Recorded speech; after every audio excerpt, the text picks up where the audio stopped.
Leif Ashenbrook. In the humming corridors of the Zero-Gravity Academy, Leif Ashenbrook drifted like a quiet comet. Known among the pupils as the Silent Herald, he moved through lessons of mathematics and art without uttering a word, his dark hair floating around a face that seemed to listen to the stars beyond the glass dome.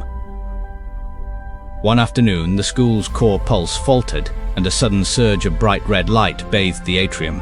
The alarms sang a frantic chorus, and the rebel children who had whispered about freedom in the hidden alcoves saw their chance to challenge the rigid order that kept them tethered to the sky. Leif felt the familiar weight of hesitation settle in his chest, even as the others surged forward. He wondered whether his quiet nature could survive the chaos, and whether he should remain the observer or become the voice that guided them.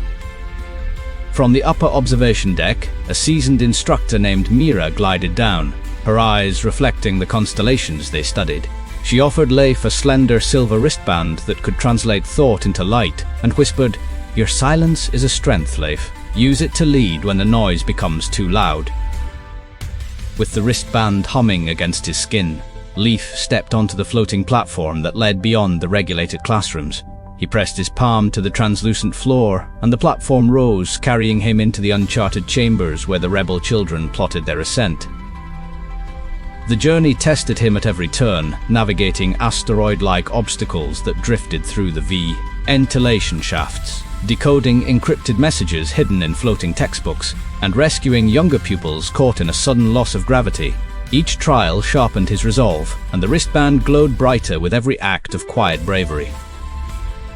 Midway through their daring ascent, the core reactor erupted in a cascade of sparks, forcing the rebels to retreat. In that moment, Leif realized the true enemy was not the school's rules, but the fear that kept the children bound. He projected his thoughts across the dark, revealing a hidden network of support among the teachers themselves.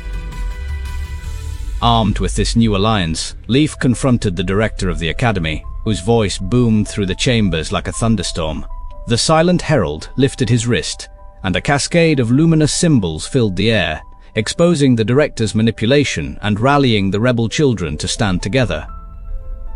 When the dust settled, the academy's ceilings opened to a wider sky, and the students floated freely, their lessons now guided by curiosity rather than control. Leif returned to the corridors, his silence now a celebrated hymn, and the school thrummed with a renewed harmony, a balance between order and the wild, rebellious heart of its children.